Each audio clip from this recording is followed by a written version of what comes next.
Hi, so I'm just going to talk for about 10 minutes and then I have some questions that I thought of that we could talk about. So these chapters begin with the Germain family learning that the Marquis is already married to his Italian widow and that they have a son he claims to be Lord Popenjoy, his heir. They learn this from an acquaintance, not from the Marquis himself, and they have to confirm it with Knox, the land agent. It turns out that George, the Dean, and to an extent Mary have all counted on the Marquis dying before marrying, and George therefore succeeding to the title. And when the Marquis eventually appears, he is described as looking unhealthy. The notes to my edition say Trollope is suggesting that he has syphilis. And in the light of this unwelcome news, George feels that he has lost his identity. Now he would only be his wife's husband, the Dean's son-in-law, living on their money and compelled by circumstances to adapt himself to them. Words which sum up the position of many women down the ages. George is too much of a coward to break the news to his mother and makes Lady Sarah do it. And these chapters reveal the depths of George's weakness and contrast it with Mary's growing confidence. The remaining chapters are set either in London, where George and Mary are living in the house acquired with the Dean's money, or in Brotherton, to which the Marquis returns with his wife, son, and an entourage of servants who apparently speak no English. Again, George lets Lady Sarah deal with the immediate aftermath of his brother's return and stays in London until she insists he comes down. The Marquis is presented as entirely unlikable. He is cold and intentionally offensive to his family and to the local gentry who call on him in the usual way. The Marquis's stated motive for returning is to enable Popenjoy to get used to the climate before he goes to school in England. And the narrator uses military vocabulary. The two households, Manor Cross, where the Marquis lives, and Cross Hall, the dower house where the old Marchioness and her daughters live, are enemies. They are at war. Each has a spy in the other camp. Mrs. Toff, the housekeeper, reports on the little she can find out about the Marquis's new family, and the old Marchioness quickly goes over to her son's side. The Marquis is angry at his family for disobeying him by moving to the nearby dower house when he wanted them out of the area.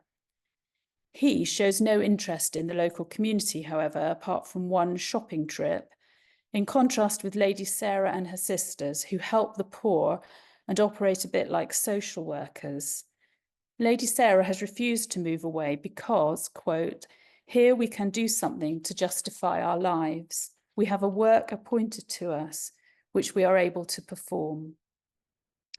Meanwhile, in London, Mary is spending time with Jack de Baron and with Adelaide, who is pulling everyone's strings. Jack and Adelaide are young, high-spirited, use slang, play cards, and tell each other's fortunes. And George disapproves of Mary's friendship with Jack. He's increasingly ashamed of her humble birth. Her grandfathers were stable keepers and tallow chandlers, and he feels she ought to behave impeccably to make up for this failing. He can't come right out and say this, so Mary just feels scolded, and this marks the beginning of a distancing in their marriage.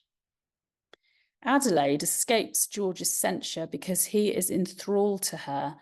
Adelaide has led George to believe she is still pining for him and allows him to embrace her and kiss her forehead. Part of George knows her to be false, but he finds her more attractive than Mary. She had more to say for herself, was more of a woman. On the other hand, the narrator tells us that Adelaide finds George dreary, but she is bored and wants revenge on Mary because George transferred his affections so quickly.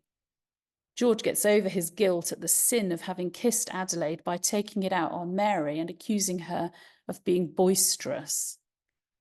Adelaide proposes a sort of special friends arrangement between her and George notes that Mary has a temper of her own, which he might find some difficulty in controlling. This temper is displayed when Lady Susanna is sent up to London to keep an eye on Mary while George is in Brotherton. She attempts to rebuke Mary, and the narrator tells us that Mary's moment for asserting herself had now come. She tells Susanna, "You are here as my guest and not as my governess." And Mary persuades the conflict-averse George to take her side when he returns. Mary is learning to manage George and proclaims that Susanna will never come to stay in her house again. While Mary is getting stronger, the narrator consistently and humorously shows George's weakness, cowardice, and total lack of insight into Adelaide's character. George notes that under this special friends arrangement, Adelaide never seems to avoid the physical contact he is always trying to resist. But this, when he thought of it maturely, he attributed to innocence. And then he decides he's going to rely on his own judgment concerning his brother. It would not be becoming that he should submit himself either to his eldest sister or to the Dean. He had talked the matter over fully with Mrs. Houghton, and Mrs. Houghton had suggested advice which he follows. Finally, he allows the Dean to draft a letter in his name to his brother, seeking proof of the marriage and Popenjoy's legitimacy, which George merely signs. In addition to the snobbery expressed by many of the characters, especially the Marquis and George, about Mary's background, there is a fair amount of prejudice against untrustworthy Italians and their perceived darker skin colour.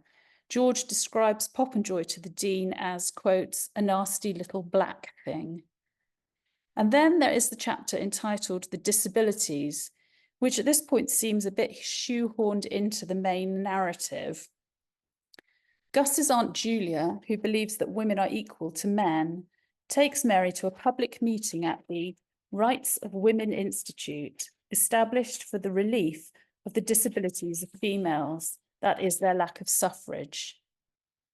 The narrator comments that it is unfortunately usually referred to as the disabilities, and the appendix to my edition explains that this is a tasteless joke. The physical building described here is based on a real-life home for crippled girls. There is humour in this chapter. The meeting demands that women be allowed to train and work as architects, but Mary hadn't even realised the women would be doing the speaking at the meeting. Mary keeps thinking the meeting is over, but it keeps on going. Mary can't understand a word the Bavarian Baroness Ban-Man, terrible pun, says. Everyone makes speeches, thanking each other for making their speeches. A horrified Mary is asked to make a speech herself. But the Baroness is portrayed as complacent and jealous of her fellow speaker. There are repeated references to her weight and the way she waddles rather than walking. She is incomprehensible, but received with rapturous applause. Finally, she is interested in the availability of the men she encounters. Her fellow speaker, the American Miss Dr. Olivia Q. Fleabody, has a ridiculous name, shows her trousers, and would have been pretty except for her glasses. She does at least speak well, and Mary finds her compelling. There was a moment in which she had almost made Lady George think that women ought to build houses. The problem is the narrator doesn't really engage with the issues, he just makes the women ridiculous. As Aunt Julia says, a woman can supervise at a building site just as much as a man. But Mary dismisses the Baroness as vulgar and the whole thing as very dull. George, whose judgment is admittedly suspect, describes the organisers, Aunt Julia and Lady Selina Protest, as two old maids who have gone crazy about women's rights because nobody has married them. The only part of the Baroness's speech which can be understood proclaims the inferiority of men, and the men in the audience are especially charmed with this statement. The appendix to my edition, which is this one, provides the following commentary on this chapter. This picture is recognisably of the period. Although the British press routinely deprecated women's rights activists as the noisy few, a mass movement had emerged. The spectacle of women organising themselves was both unusual and alarming, responses reflected by Trollope here. The meeting descends into farce, and there is lampooning of the international dimension of the 1870s women's rights movement. The Baroness and the Doctor are composite creations drawing on real-life women. Trollope was a decent man, but the reactionary prejudices which obstructed reform in the 1870s are evident in this chapter. And that is the end of my comments. And then I just thought up some questions, which you might want to discuss. So these are my questions. What do you make of the disabilities chapter? How does it fit with the narrator's depiction of Lady Sarah and her sisters? Are the women in this novel underemployed? Is Mary's relationship with Jack a good thing? Is she flirting with him? And then consider the role of the dean here. Is his advice always that of a spiritual leader? And what does he bring to the table in the investigation of Popenjoy's claims? And then if you haven't read to the end, do you think Popenjoy will turn out to be legitimate? Whose side are you on? Do you want him to be the heir? So that's the end. Thank you.